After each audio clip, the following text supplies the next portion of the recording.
हम लोग बात कर रहे थे फर्स्ट ईयर के यूनिट नंबर 6 की और इस लेक्चर सीरीज में अभी तक हम लोग 6.7 के पहले 5 सवालों तक बात कर चुके हैं। आज हम शुरू करने जा रहे हैं जी क्वेश्चन नंबर 6। तो क्या है उसकी स्टेटमेंट, उसे देखते हैं। It says for what value of n, क्या जी an plus B N over A N minus one plus B N minus one जो है वो पॉजिटिव ज्योमेट्रिक मीन हो बिटवीन a एंड b। यानी कि ये गिवन एक्सप्रेशन जो है मेरा फ्रैक्शनल फॉर्म में जो मुझे गिवन है n के किस वैल्यू के लिए ये a और b के दरमियान ज्योमेट्रिक मीन बन जाएगा। कौन सा geometric mean? Positive geometric mean. क्योंकि हम लोगों ने ये बात देखी थी कि व्हेन एवर हम लोग किसी भी नंबर के दरमियान ज्योमेट्रिक मीन कैलकुलेट करते हैं it comes out to be plus minus square root of A B. अगर मेरे पास वो नंबर्स ए बी हैं then this is the geometric mean plus का और माइनस का। बट क्वेश्चन में हमारे बात हो रही है सिर्फ पॉजिटिव के ज्योमेट्रिक मीन की। How will we do that? Start करते हैं जी इसका सोल्यूशन। कैसे करेंगे जी? उसने मुझे गिवन किया कि ये एक्सप्रेशन पॉजिटिव ज्योमेट्रिक मीन है between A and B. So given that, क्या गिवन है जी कि अगर मैं ए बी का पॉजिटिव स्क्वायर रूट लूं देन आंसर यानी जो ज्योमेट्रिक मीन होगा वो क्या आना है जी A N plus B N over A N minus one plus B N minus one. ये मेरे पास आना है ज्योमेट्रिक मीन पॉजिटिव वाला। अब इसको हम सिंप्लीफाई करते हैं और इसमें से n की वैल्यू ढूंढने की कोशिश करते हैं। क्या सिंप्लीफिकेशन नजर आ रही है? फर्स्ट ऑफ ऑल मैं इस ए बी को एक्सपोनेंशियल फॉर्म में लिख देता हूँ। अंडर रूट इंडिकेट करता है किसको? पावर 1/2 को। ये वैल्यू जो डिवाइड हो रही है इक्वल के लेफ्ट में आके क्या हो जाएगी? मल्टीप्लाई। सो ये A N minus one plus B N minus one वैसे इक्वल की राइट में मेरे पास आ जाएगा A N plus B N. अब यहाँ पे दोनों की ए बी की पावर 1/2 है तो ए की पावर 1/2 कर लें सेपरेट, बी की पावर 1/2 अलग। ब्रैकेट में मेरे पास ये A N minus one plus B N minus one आएगा वैसे ही, और इक्वल की राइट साइड पे A N plus B N will also be same. अब ये ए बी की पावर्स 1/2 जो है ये मेरे पास अंदर मल्टीप्लाई हो रहे हैं। तो पहले इस सारे को जब मैं ए से मल्टीप्लाई करवाऊंगा तो मेरे पास ये सारा एक्सप्रेशन ए की पावर n माइनस वन से मल्टीप्लाई होगा। Then what will happen? Same basis multiply हो रही है तो ये तो पावर्स ऐड हो जाएंगी 1/2 में n माइनस वन, जबकि साथ वाला b की पावर 1/2 रहेगा एज इट इज। इसी तरीके से जब ये वाला सारा एक्सप्रेशन दिस टाइम b की पावर n माइनस वन से मल्टीप्लाई होगा तो क्या आएगा मेरे पास? प्लस ये मेरे पास a की पावर 1/2 तो रहेगी वैसे ही, जबकि b की power 1/2 B N minus one से मल्टीप्लाई होने पे सेम बेसिस में पावर्स ऐड हो जाएंगी। ये मेरे पास आ जाएगा 1/2 प्लस n माइनस वन, जबकि इक्वल की राइट साइड पे A N plus B N will remain same.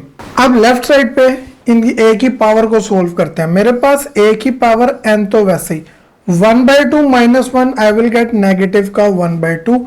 इसके साथ मेरे पास b की पावर 1/2 भी ऐसे ही रहेगा। प्लस यहाँ पे मेरे पास a की पावर 1/2 की कोई सिंप्लीफिकेशन नहीं, जबकि b की पावर में 1/2 माइनस वन हो रहा है। b की power n is same, 1/2 minus one it will give me negative का 1/2। सिंपल एलसीएम आप करके देख भी सकते हैं। इक्वल में a की पावर n प्लस b की power n will be left as it is. अब नेक्स्ट क्या होगा? हम लोगों ने जो मुमकिन सिंप्लीफिकेशन नजर आ रही थी कि मल्टीप्लाई कर लिया, सेम बेसिस को मल्टीप्लाई करने पे पावर्स ऐड हो रही वो भी कर ली। Then what is next now? अब यहाँ पे क्या नजर आ रहा है? मेरे पास a की पावर्स में भी n है और b की पावर्स में भी n। अगर ये देखें तो a की पावर n माइनस 1/2 है और राइट साइड पे एक a की पावर n है। सिमिलरली मेरे पास ये b की पावर में भी n माइनस 1/2 वाला एक्सप्रेशन है और b की पावर n वाला भी एक एक्सप्रेशन है। सेम पावर्स यानी कि पावर n वाले a की पावर्स n और b की पावर्स n को सेम साइड पे कर लेते हैं। What will that do? मेरे पास आ जाएगा जी a की पावर n माइनस 1/2, इसके साथ b की पावर 1/2 एज इट इज। जो राइट साइड पे a की पावर n था इक्वल के लेफ्ट पे आके क्या हो जाएगा? माइनस हो जाएगी a की पावर n। इक्वल की राइट पे b की पावर n रहेगी मेरे पास वैसे ही। जो लेफ्ट पे b की पावर n माइनस 1/2 वाला एक्सप्रेशन ऐड हो रहा था इक्वल की राइट पे जाके क्या हो जाएगा? माइनस a की पावर 1/2 b की पावर n माइनस 1/2।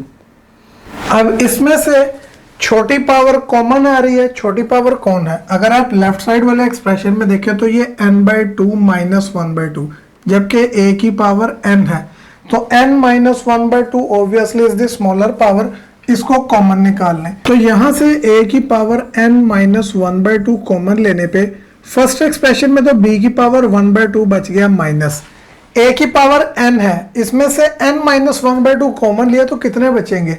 थोड़ा सा रफ करके चेक कर लेते हैं। क्या मैं इस a की पावर n को ऐसे लिख सकता हूँ कि 1/2 माइनस भी कर दूं और 1/2 प्लस भी कर दूं? ऑब्वियसली फर्क तो कोई नहीं पड़ता, लेकिन चूंकि मेरे पास है माइनस 1/2 था, मैंने कॉमन लेना, that is why we wrote it in this form.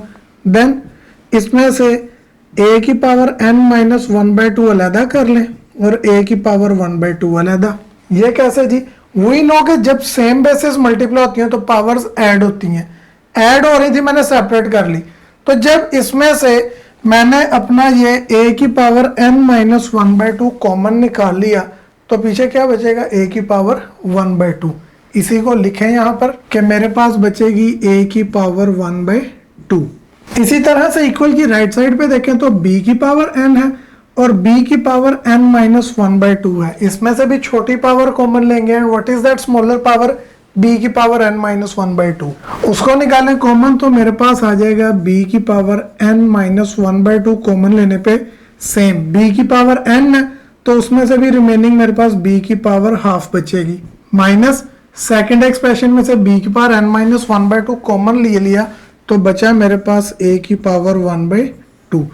तो लेफ्ट और राइट दोनों साइड्स पे जो कॉमन आ रहा था वो कॉमन ले लिया। अब हमें कोई चीज सेम नजर आ रही है दोनों में, वो क्या? b की पावर 1/2 माइनस a की पावर 1/2 मेरे पास एक्सप्रेशन में इक्वल की दोनों साइड्स पे आ रहा है, तो क्या होगा? होगा फिर ये कि जो ये इधर लेफ्ट पे इक्वल की a से मल्टीप्लाई हो रहा है, राइट पे जाके क्या हो जाएगा? डिवाइड, और डिवाइड करने पे मेरे पास ये ऊपर नीचे कैंसिल हो जाएगा। मैंने डायरेक्ट ही कैंसिल कर दिया। कैंसलेशन के बाद क्या बचेगा आपके पास? मेरे पास बच गया a की power n minus 1/2 equals to b की पावर n माइनस 1/2। अब इसे मैं कैसे सोल्व करूं? अब मेरे पास बचा है a की पावर n माइनस 1/2 और b की पावर n माइनस 1/2। क्या करूंगा? दोनों की पावर सेम नजर आ रही है तो इन्हें इकट्ठा कर लेते हैं। कैसे करेंगे जी? ये a की पावर n माइनस 1/2 है, ये b राइट साइड पे 1 के साथ मल्टीप्लाई हो रहा है। Since we know when there is nothing तो वहां पे 1 मौजूद होता है। अगर 1 से मल्टीप्लाई हो रहा है तो लेफ्ट पे आके क्या हो जाएगा जी? डिवाइड हो जाएगा, और डिवाइड करने के बाद राइट साइड पे कौन बचेगा? 1 बच जाएगा हमारे पास। इस तरह ओवर में लाने का मुझे क्या फायदा हुआ? हुआ ये कि it can be now written as a over b whole की पावर n माइनस 1/2, और किसके इक्वल है जी? ये 1 के इक्वल है। अब ये सारा एक्सप्रेशन मेरे पास किसके इक्वल आ गया? 1 के इक्वल आ गया। Then what will we do? मैंने फाइंड क्या करना था क्वेश्चन में? I had to find my n। अब सर n मेरे पास पावर में अकर हो रहा है, हम लोग पावर में वेरिएबल तभी निकाल सकते हैं जब मेरे पास दोनों बेसिस इक्वल हों। अब ये लेफ्ट पे बेसिस a ओवर b है, राइट पे बेस मेरे पास 1 है, तो क्या मैं 1 को a ओवर b की कोई पावर लिख सकता हूँ? Yes I can write it. क्या जी? मैं लिख सकता हूं कि जो लेफ्ट साइड पे मेरा a ओवर b की पावर n माइनस 1/2 है इक्वल टू 1 है। 1 can be written as a over b की पावर 0, क्योंकि वी नो वन थिंग कि हर नॉन जीरो रियल नंबर की पावर 0 जो है वो क्या रिजल्ट करती है? 1 रिजल्ट करती है। a ओवर b किस लिए लिखा? ताकि मेरी दोनों बेसिस सेम हो जाए, इक्वल हो जाए, मुझे पावर्स कंपेयर करने में आसानी रहे। तो जब a over b basis are equal then obviously my powers are also equal, यानी n माइनस 1/2 किसके इक्वल आ गया? 0 के। तो माइनस का 1/2 राइट में जाके प्लस का 1/2 हो जाएगा, और ये मेरे पास n की वैल्यू आ जाती है 1/2। ये वैल्यू किस लिए निकाली? सो दैट कि ये मेरा गिवन एक्सप्रेशन ए बी के दरमियान पॉजिटिव ज्योमेट्रिक मीन रहे। तो उसके लिए हम लोगों ने अपनी n की वैल्यू क्या निकाली है? 1/2। बात करते हैं जी अगले क्वेश्चन की, क्वेश्चन नंबर 7। लेकिन यहाँ पे मैं बताता चलूँ कि हमारा question 7 and 8 both questions are same questions है, सेम स्टेटमेंट है, बट वैल्यूज का थोड़ा बहुत फर्क है। So I am living question 8 for you. 7 की बात करते हैं, उसमें क्या है कहता है जी the arithmetic mean of two positive integral numbers, किन की बात हो रही है, दो पॉजिटिव इंटीजर्स, ये जहन में रखने हैं आपने, exceeds their positive geometric mean by 2, यानी दो नंबर्स हैं, दो इंटीजर्स हैं पॉजिटिव, उनका अर्थमेटिक मीन ज्योमेट्रिक मीन से 2 ज्यादा है, then what, find their sum is 20, और उन दोनों इंटीजर्स का सम भी क्या रिजल्ट कर रहा है 20। सो क्या करें जी, फाइंड द नंबर्स, वो नंबर्स मालूम करके बताएं क्या है। फाइंड कर लेते हैं वो नंबर जी, स्टार्ट करते हैं अपने सोल्यूशन को। मैं फर्ज कर लेता हूं कि let x and y be the numbers, कि वो रिक्वायर्ड नंबर्स मेरे कौन है जी, x and y। Then according to given condition,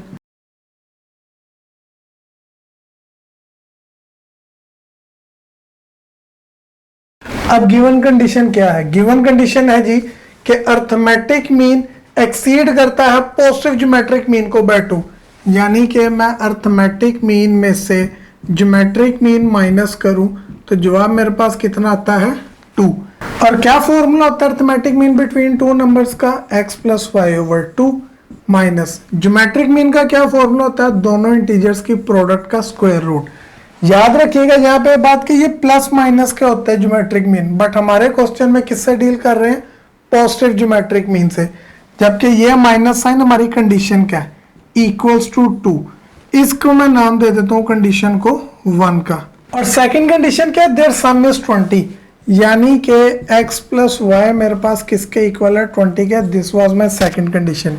यहाँ से किसी एक की वैल्यू निकाल ले, मैं y की वैल्यू निकाल लेता हूँ, x प्लस राइट में जाके माइनस हो 20 माइनस x, इसको मैं नाम दे देता हूँ जी सेकंड कंडीशन का। अब 1 में मेरे पास x प्लस वाई ओवर 2 मौजूद है और सेकंड कंडीशन में मुझे x प्लस वाई की वैल्यू 20 गिवन है।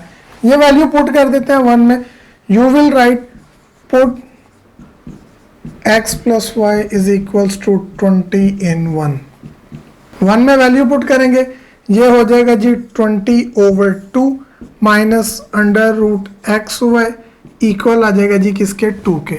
सो यहाँ पे मेरे पास 2 1s are 2 2 10s are 20, तो व्हाट विल आई हैव, आ जाएगा जी 10 minus square root X Y is equals to 2। So variables एक तरफ कांस्टेंट दूसरी तरफ करते हैं, 10 रहेगा वैसे ही 2 प्लस का लेफ्ट में आके माइनस हो जाएगा, under root X Y equal की लेफ्ट साइड पे माइनस का राइट में जाके प्लस का हो जाएगा। So square root X Y मेरे पास इक्वल आ जाता है 10 माइनस 2 8 के। अगर मैंने वैल्यूज फाइंड करनी है अंडर रूट को एलिमिनेट करना पड़ेगा, and how is that done, taking square on both sides. तो जब आप दोनों साइड्स का स्क्वायर लेंगे, स्क्वायर अंडर रूट से कैंसिल, और कैंसिल करने के बाद एक्स वाई इक्वल आ जाएगा 8 का स्क्वायर 64। अब मेरे पास दो वेरिएबल्स की प्रोडक्ट 64 है, कैसे मालूम करूं, इसीलिए मैंने पहले y की वैल्यू निकाल ली विच वाज 20 माइनस एक्स, ये y की वैल्यू इसमें पुट कर लेते हैं, तो ये बन जाएगा x इंटू 20 माइनस एक्स आ गया y की जगह पे इज इक्वल्स टू 64, मल्टीप्लाई हो रहा करें, you will have 20x minus X का स्क्वायर इज इक्वल्स टू 64।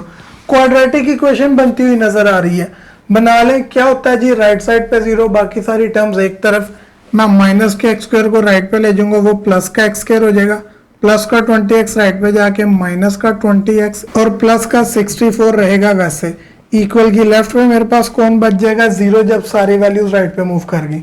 अब 0 को चाहे लेफ्ट पे लिखें या राइट पे लिखें, उससे कोई फर्क तो पड़ता नहीं।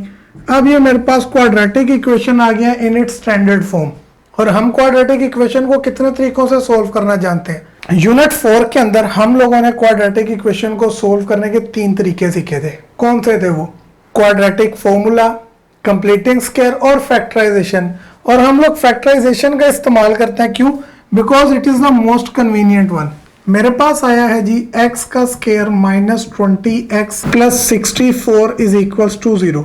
फैक्टराइजेशन करनी है तो पहली और लास्ट टर्म मेरे पास रहेगी वैसे ही इक्वल 0 का कोई काम ही नहीं, माइनस 20x को ब्रेक करना है, तो वो फैक्टर्स मेरे पास बनेंगे माइनस का 4x एंड माइनस का 16x। अब जब 4 रकमें हो गई हैं, हम दो के पेयर्स में से कॉमन निकालते हैं। इसी तरह ये 2 का पेयर सेकंड वाला, इनमें से टर्म्स कॉमन आएंगी। फर्स्ट में मेरे पास x कॉमन है, देन x माइनस 4 बचेगा, सेकेंड पेयर में मेरे पास 16 के टेबल में 64 आता है, so that means -16 can be taken common, तो अंदर बचेगा x, माइनस कॉमन लिया है, अंदर sign change, 16 4 or 64 equal to 0। अब ब्रैकेट वाला एक्सप्रेशन x -4 सेम आ रहा है, टेक इट कॉमन, तो x -4 कॉमन लेने पे फर्स्ट में से बचेगा x और सेकंड में से -16 इक्वल्स टू 0। अब दो फैक्टर्स की प्रोडक्ट 0 है, what does it mean? It means के आइदर x -4 0 होगा या फिर मेरे पास x -16 0 होगा, और अगर ये 0 है तो x की वैल्यू आ जाती है 4, and if this one is 0 तो x की वैल्यू आ जाती है 16, और मुमकिन तौर पे ये दोनों वैल्यूज भी हमारे आंसर हो सकती हैं। लेकिन अभी मैंने सिर्फ x निकाला है, यानी कि वो दो नंबर जो मैंने फर्ज किया था आउट ऑफ दोस टू सिर्फ एक नंबर मालूम किया है, उस एक नंबर की दो पॉसिबिलिटीज आई हैं। What about the second number y कैसे मालूम करूंगा? मैंने ये सेकंड कंडीशन बना के रखी है, y is equal to 20 - x। इसके अंदर x की दोनों वैल्यूज को बारी बारी पुट करते हैं और चेक कर लेते हैं कि हमारे पास y की क्या वैल्यूज आती हैं। What will we say this time? Put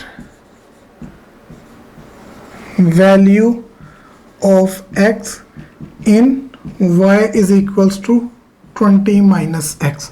क्या होगा जी इससे? अगर मेरे पास x की वैल्यू 4 है तो y इक्वल आ जाएगा जी 20 - 4, which means y is equals to 16 आ जाता है। एक मेरे पास आ गया। दूसरी चीज, अगर x की वैल्यू 16 है तो y इज इक्वल्स टू 20 - 16, और माइनस करने पे y कितना आ जाता है जी?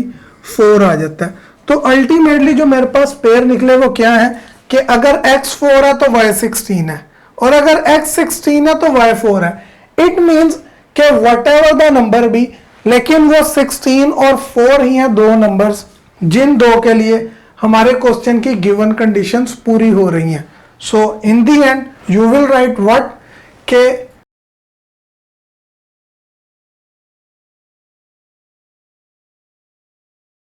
4 और 16 मेरे वो रिक्वायर्ड नंबर्स हैं जो गिवन कंडीशंस को सेटिस्फाई कर रहे हैं। क्वेश्चन नंबर 7 के बाद लास्ट क्वेश्चन है 6.7 का question 8। It is same like this one, आप उसको खुद से ट्राई करिएगा, and if you find some issue आप हमें कमेंट्स में या हमारे चैनल के व्हाट्सएप नंबर पे पूछ सकते हैं।